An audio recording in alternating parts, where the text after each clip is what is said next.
Welcome to Mad About Money. I'm Maddy Alexander-Grout, and this is the podcast where we talk to interesting people all about their interesting money stories.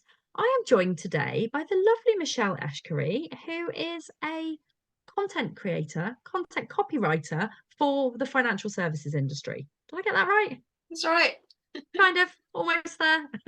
Well, we're going to be learning a lot more about what Michelle does. First of all, Michelle, can you tell us a little bit about you? Yep. So as you said, I am a financial services content and copywriter, which I've been doing for about 4 years now. Prior to that, my career was in finance. So I am a trained qualified accountant, worked in industry for 23 years, and then had a bit of a change of direction. So ended up working in education, primary school for a while, then in adult education, and also home educating my children for part of that time. Oh, And then, wow. say in 2019, I set up my little copywriting business, which is going quite well. Yeah. Amazing. So Michelle, I'm going to ask you the same question I ask everybody that comes on the show. What is your money story? Right. Yes, pretty big question, that isn't it? So, I guess if we go back to sort of my childhood, I grew up in a family where money always seemed to be a bit of an issue. It was quite tight. My dad ran his own business, and initially it went quite well, but then over time it didn't go so well. So it, he gave my mum a small amount of money, of housekeeping money, as it Yeah. used to be back then. And we're talking about the 70s now. And everything else went down the pub with him. So yeah, so it sort of came from a background of not having a great deal of money. I left home when I was 18, and went and rented a place with two of my cousins. And I can even remember to this day my very first sort of full-time paycheck, which was £439.59 for the month. Okay. Right, so not a lot, and £183 of that went to my rent. So again, money was quite challenging, and I quickly got into an overdraft situation. And when you get paid, and most of it goes to pay the overdraft, that's quite a challenging situation to be in every month. But I was training to be an accountant at that time, so quite quickly my salary sort of started to go up as I was passing my exams. And yeah, I did okay. So I think by the time I was 21, I had managed to buy my first property. That's a good achievement in itself. Yeah, so sorry, my printer's just decided it's going to print very loudly. I can't hear it. You're all good. You can edit that bit out. Yes, I so don't. Gee, do I look like the sort of person that edits podcasts? No, no. just I mean, talk like it is. unless somebody like says something criminal, I'm like, no, no, no. Okay. We can deal with printers. So yeah, I was 21. I bought my first property on my own. So by this time, I'd gone from a salary of around £7,000 a year, I think it was, to I think about 17,000 in sort of 3.5 years, which is so it's quite Quite a fast. jump, yeah. Yeah, because I was studying, and I'd passed all my exams, and I hadn't quite finished my exams at the time when I bought my property, but I was like coming to the last stage of my qualifications. So I bought this property. It was a 2-bedroom flat for £49,000. Can you imagine? Wow. No, wouldn't that be nice now? Wow. Um, Yeah, I mean, the good thing is though, you got on the housing ladder early. So I'm assuming Absolutely. that you have made some money from that decision. Well, it wasn't straightforward. It wasn't just, by no, unfortunately not, because when I bought the property, we're talking about 1990, 1990, 1991, that kind of time. What then happened was that all the property prices dropped. I ended up with a negative equity situation on my Oh, property, rubbish. quite a big one. I think it dropped about a third of the price.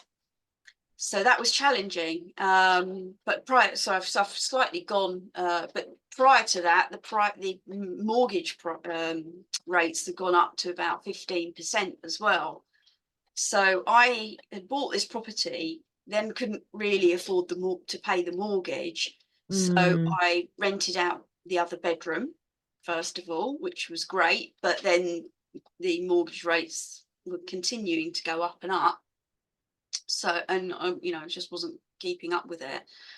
And so I made the decision to rent out my own bedroom, and I put a mattress in the lounge and I slept in the lounge.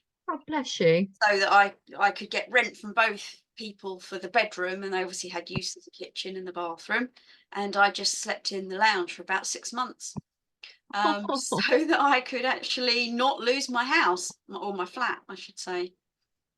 We do extreme things when we have to, Well, don't we? I think. yeah, you do what you have to do, right? So, Yeah. and in that time, I'd managed to pass my final set of exams, and I got another promotion, which meant that things were a little bit easier. And then the company I was working for, who I worked for 18 years in the end, decided that they wanted me to take a position which was actually based at another site. So I would have had over an hour or so drive to work, and they actually decided that I qualified for their relocation package. So Okay. they actually bought my flat from me in a negative equity situation. Oh, wow. So they paid over the price for it, so that I was kind of literally just paid my mortgage off. And then I went and rented a property for a while. Well, So at least you it got out of that worked out at the situation. end. Yeah, I was quite fortunate that, because my work wanted me to move, and the only way I could do that was if they helped me.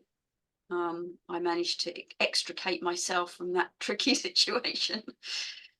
Everything happens for a reason, though, right? So what happened Well, in that next? case, I think I would agree with you. Yeah. Yeah.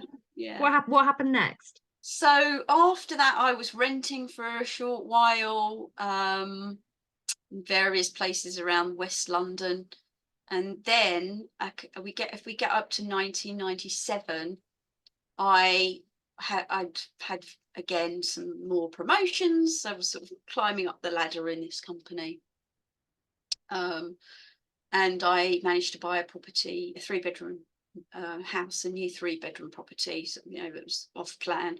They were building it in a place near to Watford, and that was the start, really, of things going better, because I was in that property for about 5 years, I think it was 5 or 6 years, and in that time, the property price had more than doubled. Brilliant. I Yeah. think that's the good thing about new builds. They do tend to hold their value a bit, don't they? It's the only one I've ever bought, so I couldn't really comment on that. But Yeah. that was a good move, because it was very easy to sell in the end, and it sort of got us onto, and I say us now because by now I got married, and I was expecting our first child, so we needed to move, into. Sorry, I moved into that property, and then I got married, and we decided we want to move before the baby arrived. So that was Yeah. the next move, which was our really big shift up. So because we managed to, we had sort of, I say, more than double the property price. We had quite a lot of equity in that house, which enabled us to move to sort of across to North London from Watford. So now we were in sort of the Barnet area, closer to my partner's mum, and so we have family nearby to help a little bit with the baby, and that was a big step up. We bought a 5-bedroom house at that point. Amazing. Yeah, No, so that was a good move. And then yeah. the 5-bedroom house, we had the 2 children, it was all fine, but there was a lot of toing and froing because we'd chosen a school which wasn't right in the area. Yeah, so we had quite a lot of driving, although it wasn't very far. London traffic in the morning. Oh yeah, no one needs that. I was sort of doing, like, some days I was doing 2 hours in the car, just taking the kids to and from school. And then, because I was a governor at the school as well, I might have to go back later in the day for a meeting, like around Oh, lunchtime or something. And then I'd have to go back again to collect them. oh, bless you. So Yeah, I was that's spending like so much time in the car, and we were kind of ready for another move, and we knew the area that we wanted to eventually end up in. And so we started looking around closer to where the school was, so it was going to be, a much easier commute for that. And we couldn't find anything we liked. We'd sold our house, and our buyers had a buyer who was putting a lot of pressure on our buyer to move, and we couldn't find anything we liked. So we were kind of really struggling at this point, thinking, where are we going to live? Or we're going to lose this buyer. It's getting quite stressful. We'd started looking at renting, and we found a place to rent. And then the day we were supposed to sign the lease on that, somebody gazumped us and paid more money to oh rent this no. property. It was crazy. So I can remember, I think it was like early August, I think. And I said to my husband, look, I just need to stop thinking about this for a while because I'm really stressed. Let's go out for a meal, forget about it for a few hours, and start again tomorrow morning. I just need a break from this. Oh yeah. And so we called up some friends of ours and we said, do you fancy going out? And they said, yeah, do you fancy this restaurant, which was in an area which was very close to the school, but we hadn't really looked too much in that area. And so we went. This place called Cockfosters, which a lot of people know because it's at the end of the Piccadilly line. It is, yes. I was thinking, I know that name, yes. Yeah. So we parked our car up near this restaurant. We went in, had a nice meal, forgot about our property troubles for a couple of hours. And as we came out, we noticed that the car was parked next to an estate agent. So we looked in the window, and there was this house that looked really nice. It was local to where we were. It's like, well, why haven't we actually looked at that? Because we've been looking around, but we haven't seen that one on the listings. Yeah. Okay. So next morning, phoned them up, said, can we have a look at this place? And yeah, no problem. And as it turned out, they dropped the price of it the day before, which is why we hadn't seen it, because when you search on Rightmove, you kind of Yeah. get the parameters. So it hadn't come up because it had been above what we were looking at. But they dropped the price down because they wanted to move. So it's like, yeah, let's go and look at it. So we fell in love with it, came back the following day for another look, and we said, yeah, we want it. So we made an offer, Oh, and from seeing the property to moving in was 6 weeks. wow, that's amazing. Really fast. Yeah. Fortunately, they could move out on our timetable because they weren't buying, they were going to rent somewhere. And I think they stayed with family for a while. So they moved on our timetable, which meant we didn't lose our buyer. It was very fortunate. It's just like one of those freak kind of chances of, Again, everything happens for a reason. we Because just if you happened had to be going past this particular estate agents at the, and at the right time. he caught our eye, and yeah, so that's where we still are now. We've been here 13 years, and Oh, paid our mortgage off now, which is lovely. amazing. Yeah, and So, we went really hard on paying the mortgage when the rates were so low, which was such a good strategy, because yeah, everyone's complaining now. I mean, obviously, complaining isn't the right word, but talking about the yes. impact of these massive mortgage increases. And I'm thinking, oh, I'm so glad that we haven't got a mortgage anymore, because it's such a huge amount of your monthly income.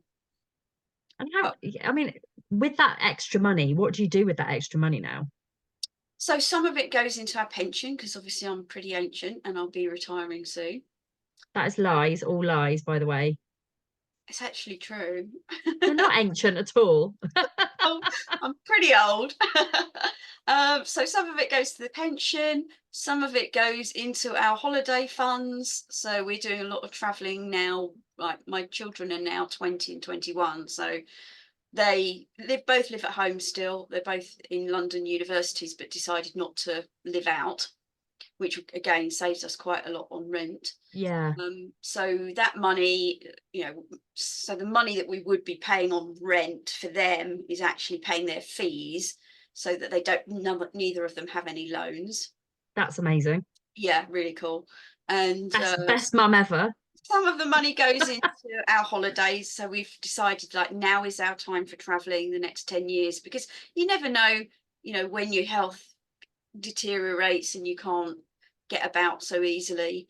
And so, we have a bit of extra money right now. Our health is generally okay. So now is the time to travel, which is why we're going to have this big holiday in April. We've also got some plans for July and September. Last year we had 4 foreign holidays. So that's what we do with our money.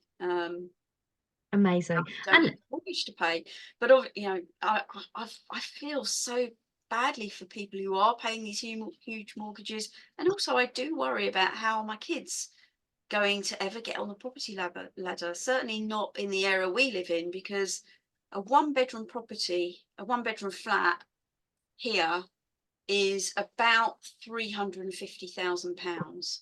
Okay, wow. 1 bedroom, like a decent size, but still only one. Yeah, So, minimum you're going to need 35k deposit. yeah. And so then you need to earn over £60,000 a year to get the mortgage, even with just a 10% deposit. So how's that going to happen? When It's they're coming out of uni, it's just not going to happen. it's difficult, isn't it? I think this is why so many more people are turning to self-employment, because there are more opportunities to potentially make higher money. So you decided to go self-employed. What made you decide to go into doing copy? So, I mean, this is my second self-employed business. So, What was the first? yeah. So, as I said, I was working as an accountant in finance, in industry, not practice, Yeah. 23 years in total, and I had a great part-time job which fitted around the kids, and it was very flexible. So, part of it was working from home, even back then, which was like started home working around 2006 or 7, I Oh, think it wow. was. Yeah, so it's very early, quite a forward thinking company. And then in 2010 there was a reorganization, because it's a big, very big company. And I had this part-time job working, I think I was working 24 hours a week. So I was doing 4 6-hour days and 1 day off a week, which was great. Mm. And I wouldn't have moved if I hadn't been forced to, because they basically came to me and said, look, your part-time job doesn't exist anymore, but here, have Ugh. this full-time one. And by the way, you need to be in the office 5 days a week. So the kids were like 5 and 6 at the time, I think, just started primary school.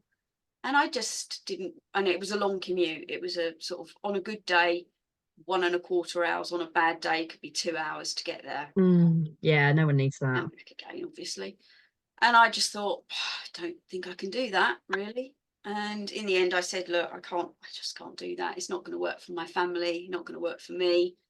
And they said, okay, well, we'll make you redundant then, even though they knew they were going to hire someone else. So it was Mm. all a bit rubbish, to be honest with you, because I've been there for Yeah. 18 years and they were like my family. I'd grown up with these people. I started them when I was 22, you know. So that was challenging. Anyway, I went and worked in my son's school for a while, just as a TA, because I was considering retraining as a primary school teacher. And although that was fun working with the kids, I just couldn't reconcile myself to some of the education policy that I'd have to implement. Didn't agree with it. And then, there was loads of paperwork, and processes and stuff that just wasn't that much fun, and parents as well, having to deal with them. So there was a number of reasons why I didn't feel it was going to be right for me. And was So that then was I that said, was that what made you decide that you wanted to home educate? partly, yeah. Both the children finished their primary school education. I didn't really have any problem with the way they got on at school in primary school, but my older son was struggling with a number of different aspects, sort of socially. Also, he struggled with, some of his executive function skills weren't great. So he was very disorganized. He would forget, all his bag. He would come out of school every day without his bag and coat, for example, every single day. I know someone really similar to that. I think it might have been me. Yeah. And I just knew he was going to absolutely flounder in secondary school. So I tried to, it got to year 4 in primary, and I was saying to the teachers, I think Alex needs extra help. He's struggling with this and that. And they was like, oh, no, Alex is fine. He's just a bit quirky. There's no problem with Alex, because he was going in, he was happy enough, he was doing okay academically. I knew he could do more, but he wasn't ringing their alarm bells, let's say. Yeah. But as a mum, your own kids, right? I'm not winking at you. I've got a bit of fluff in my eye and it's really You painful. okay? Do you want to stop for a No, second? it's fine. We're all good. We're all good. We'll keep going. I just don't really think I'm winking at you. I just like have my I eyelashes know done how this morning. much you love me, so it's fine. Yeah, Um, I've got a fluffy jumper on, and I'm pretty sure it's one of the fibers from my jumper. And I'm like, can't get it out though, so I'm just gonna have to blink yeah. it until it goes away. So anyway, and we kind of slightly digressed, but anyway, so I knew he was going to struggle in secondary school. Anyway, he did. He went into the first year of secondary. It was a nightmare. Oh, Couldn't bless get him him. the support we needed. They weren't really interested in helping us to find out, if exactly what was going on with him. And in the end, I said, do you know what? He's learned nothing in year 7. In fact, his levels are lower now than they were when he Mm, arrived. I can't do a worse job than you've done. I don't think they liked hearing that very much, but I said, I'm going to take him out and home educate him. And they were like, okay. And I think they were just pleased to see the back of us, because there was no money to help him. And no. the few strategies that they could implement weren't enough. He needed somebody sitting next to him in class, Yeah. making sure he was writing down his homework, making sure he understood, and just extra scaffolding that they weren't able to provide. Is he neurodivergent or Yes, so he has ASD, ADHD, and dyspraxia. So hey? the dyspraxia we did get diagnosed when he was in primary school, but the Okay. ADHD and the ASD was a private diagnosis that we did after we took him out of Yeah. school. But you got it done early, and that's the sort of thing that helps kids to actually go into being adults with actually a little bit more control over their situation. So, I mean, I I mean, wish. he got very, very down, depressed, anxious about Mm, school, ended up as a school refuser. mm, And eventually there was I couldn't see that the school could really help him, because their hands were tied. He wasn't bad enough in their view to get the level of support he needed, but he did need that level of support, and the only and way parents know. yeah, Parents the only know. way he was going to get it was if I gave it to him. So I took him Oh, out of school. At this time I was running my first business, which was an antenatal and parenting business. So I was running antenatal yeah. classes in the local community, and baby and child first aid training. And all of that was virtually like 98% of it was taking place in the evening or the weekend, because that's when my Yeah. clients were available to attend classes. So I was actually quite free during the day, which meant that it was easy enough for me to be around, to take him out of school, and just start gently kind of improving his mental health first of all, because it was shot to pieces, and then just starting to get him doing little bits of academic work. And gradually we found a class locally that was a chess club, so that was the first thing I got him to go to. And he met another boy there he got quite friendly with, and that boy invited him to go to a creative writing class. So eventually he Oh, went along to that. I guess the first 4 weeks he just sat in the corner and just listened to the other kids' stories. He didn't write a single word himself, but the tutor was amazing. Didn't put him under any pressure to do anything except to just be there. And if gradually over several months, Alex started to write his own stories, ended up writing a story which was about 7,000 words in the end. wow. Call it a short story, but which he never, he did about 2 sentences in school, and that was all he would ever manage. That's such great progress, isn't it? Yeah, and then from that we found out that the same tutor, who was an amazing guy, was running a GCSE in film studies. So he joined up for that, and he did his first GCSE over the next academic year, passed that. Then we hired the same tutor again to do English classes in our front room. And we had 8 other children, and well, in fact 9, including my other son, who by this point had nagged me so much to take him out of school that I eventually gave in and home educated him as well. He could have stayed in school, but it was like, when you're 11 and your brother hasn't got homework, hasn't got to wear uniform, is Yeah, it's hard. kayaking on the lake every week, and you're having to go to school, life's really unfair, right? So eventually I said, okay, you can come out of school as well for year 8, but you've got to make the most of the opportunity, because I know you can, you haven't got the same challenges as Alex. You can fly if you choose to. And to be fair to him, he did. He took 3 GCSEs at the end of year 9, Wow. 3 at the end of year 10. And then I remember saying to him, so we're up to like 2019 now, I think. I said to him, what do you want to do? What do you want to do for the last year of GCSEs? It was like, I am so done with GCSEs. They're so boring. I know what I want to do. I'm ready to go to the next level. Can I go to college? I was like, well, if we Wow. one that will take you, because she's only still 15 at this stage. This is my other son, Dan. Then yeah, you can go to college, and we managed to get him in. So That's now amazing. they're both in university. And So what are they studying? Alex is studying psychology, Wow. and he has a dream of being the team psychologist at Arsenal Football Club. Amazing. So it was quite funny because he'd gone, so we did some GCSEs, not many, but then he got an apprenticeship in digital marketing in 2019, summer 2019. So Dan had gone to college, was going to college. Alex had got this apprenticeship that started in June 2019. And so that summer I was like, okay, now what do I do? Do I continue, do I kind of start to try and ramp my parenting business back up again, or what do I do? And I was like, I don't really think that I can't make a lot of money from that business, which isn't my primary driver necessarily, but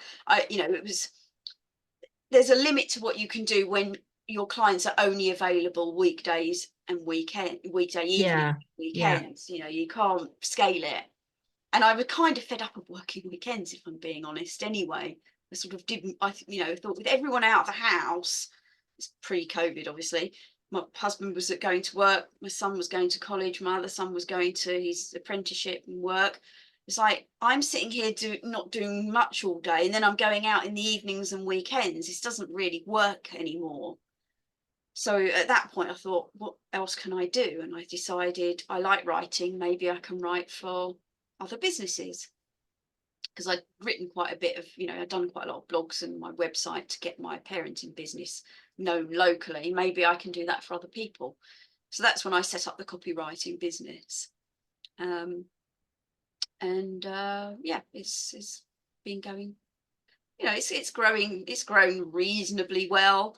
I'm not wanting to grow an agency. I've got no desire to take on any staff, because they just come with a headache, as you well know. And, I don't need to. That's the thing. I don't need to make my life harder than it needs to be. So I just do what I can do in the hours that I want to work, which are probably around 20 to 25 hours a week. And I'm quite happy with that, really. And do you know what? That's the thing in it. And I really love that. I love the fact that you've identified that you don't need millions and millions of pounds to actually be able to enjoy your life, because it's such a common misconception, isn't it? You can still do really well from working in a business that doesn't take over your life. Um, Absolutely. you know, Yeah. I work the hours that I want to work. You know, having ADHD, potential suspected ASD, which I'm trying to ignore, but I don't think I can for a huge amount longer because so many people keep telling me it's there. Um, and also, you know, autoimmune disease, you know, I get really tired. So I hit my peak at 2 o'clock. I'm like, right, nap time, need to reset my brain. And then I go and pick the kids up and then I give them dinner and I spend some time with them and I play with them and I do the whole mum thing and I put them to bed and then I work again. Mm. But you know, I don't need to work masses of hours. I'm not like, I mean, yes, I'm ambitious. I'm very ambitious. I want to grow and I want to scale my business, but I'm not about the money, which is weird saying that sometimes as a money person. You know, Yeah. as long as I'm earning enough to pay my bills, pay the things I need to pay, and live a comfortable life and have the occasional luxury, that's cool with me. Like, Mm. you know, I don't need or want for much more. So, I you know, think, actually speaking to people that agree, I think that's nice. yeah, I think there's a lot of, I don't know, there's a whole, I don't know if it's just LinkedIn because I don't really hang out much on the other social medias because they drive me all crazy. But there's this whole sort of hustle culture thing which is still There there is. in the background when, and I've had people say to me, oh well, you're not a proper business. How can you're not a proper business? You're just a sole trader, you haven't even got any staff. How can you call yourself a business? And Because you're earning enough money to run your I think to household and your myself, well, own. it's not a hobby. And, No, I've got clients and they pay me every month and they keep coming back. right. Every time my contract renews, they say, yes, please. That sounds like a business to me. It doesn't actually matter that I haven't got a business that I can sell at the end of it. I don't think. My Not exit yeah, strategy is not everybody just wants to. to stop, or to ramp it down. One I might want to just do 2 days a week when I don't know, in 4 or 5 years' time. I might not want to stop completely, but I might not want to be doing 25 hours. I might just want to do 10 hours. I don't, What? I mean, for, A I business. don't, yeah, exactly. Exactly. You don't need to have a business that you're going to sell or you're going to get acquired or whatever. You just need to actually be able to live and enjoy your life. That's a Yeah, goal enough in itself, really. I think so. Um, Not so always just, like you say, it's not just about the money. Obviously, no, it is, because, to have a business that can survive, you need to be you need to be not making a loss, right? yeah, But it's about much more than that. And I think for a lot of freelancers and sole traders, you can't put a value on that freedom, that autonomy, that flexibility. It's very hard to value that it is. in It money is. terms. You can't. So, you have to factor that into the overall success that you see from that business. So it's not just about the financial success. It's about the Absolutely. lifestyle it gives you and the choices that you are free to make. You can go and have a nap at 2 o'clock in the afternoon. No one stops you, right? If you were in an office, a little bit more difficult, right? Yeah, exactly. And I do think that's why I don't think I'd ever want to go back to being employed unless I had like a nap time in my contract. Um, anyway, let's move on. So, what would you I mean, let's talk a little bit about how having the right copy on your website, on your social media can help to attract clients. But also how it can help to, you know, actually elevate your brand, your perception, like how people perceive you, um, and also how it can actually generate you more money as well. Like, what are your thoughts on that? Yeah, I mean, it's a good question. I think it is really important to have the right words. Okay. I mean, it's absolutely lovely having great looking visuals. They play a very important role in, defining your brand and helping you to be recognized easily.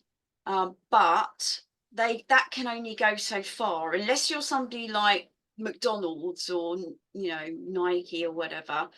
Your logo and your colors and your visuals aren't going to be enough. Yeah.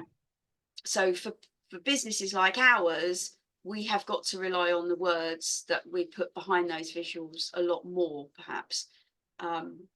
So, you know, if those two things aren't really congruent, so if you've got great visuals, but the copy's terrible, or, you know, it's riddled with typos, and we can talk about that in more detail because obviously, you know, some people are dyslexic, but Hi.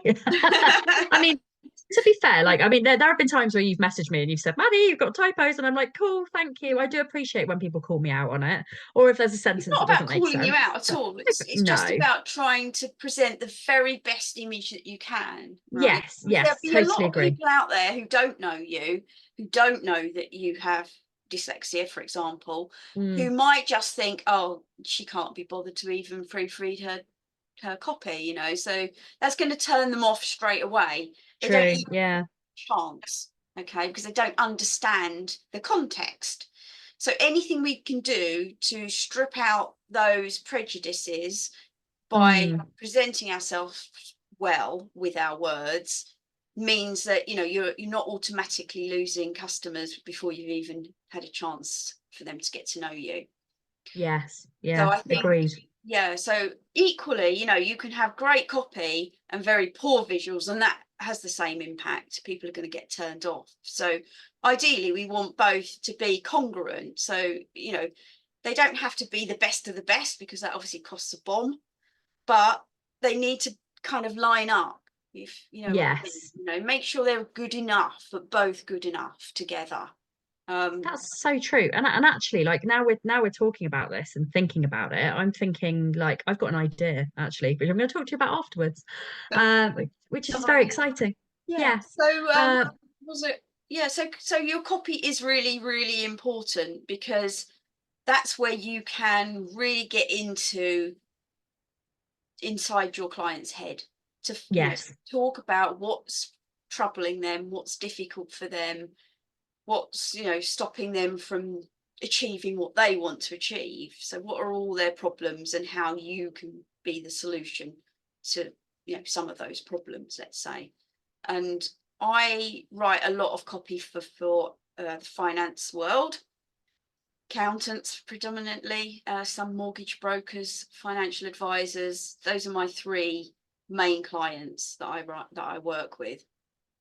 And, you know, typically those topics are quite or are seen as quite dull. Yeah, well, like, dull but informative and essential and Very important. important, but Yes. they can come across as quite dry and factual and not very exciting, let's say. So that means your words have got to work even harder for you to get people to read your, you know, what you want them to read. And I do always Mm, say when I'm talking to, you know, either my clients who want to might sort of supplement what I've written for them with their own posts, or people that I've trained or coached or what have you on how to write better. Each sentence has just one job to do, and that is yeah. to get the person to read the next, you know, to read to the The next. next sentence. Yeah, So absolutely. if you keep that in mind all the time, then, you know, every single word has to earn its place, if you like. I think where a lot of people go wrong is they write too much. All right. So you can, you know, you've got to get a happy medium. If you don't write enough, you can't explain the The benefits. thing. Yeah, If yeah. you write too much, we're all so busy, we haven't got time to read it all. So you've got to Yes. find somewhere in the middle, a happy medium, where you can explain what you need to say, but you're not taking too long about it. And so it's a combination of finding the right words, but also skilled editing as well to make sure that you're, you know, getting it succinct without losing any of the meaning. Yeah, I totally agreed. And that I think that is a great place to finish on. Michelle, how do people work with you? Well, so I offer retainer packages, or I can do projects. So that might be websites or sort of ebooks I write, all sorts of marketing stuff. As I said, predominantly the finance people, but I also quite like to work with health and well-being and education businesses. They're sort of like what I'd call my heart clients, because they're topics I'm interested in. And I'm on LinkedIn. I hang out there not all day. I was going to say all day, every day. I'll hang out there every day, but not all day, because I do have some work to do. Probably spend about 15 to 30 minutes maximum a day across two or three little periods of commenting on other people's stuff. But yeah, LinkedIn's the best place to get in touch. And I'm the only Michelle Eshkeri on LinkedIn, so I'm super easy to find. You are, you are. Well, it's been an absolute pleasure hearing about your money story. Thank you so much for coming on. Guys, go and connect with Michelle on LinkedIn. If you're listening to this podcast on Spotify or Apple Music, you're in the wrong place. But if you are there, while you're there, if you could leave us a review, that would be amazing. Hit the subscribe button and make sure that you come back next time. Because I know that we've got some really good guests coming up. I can't remember who they are, so I'm not going to tell you, but we do have some good ones.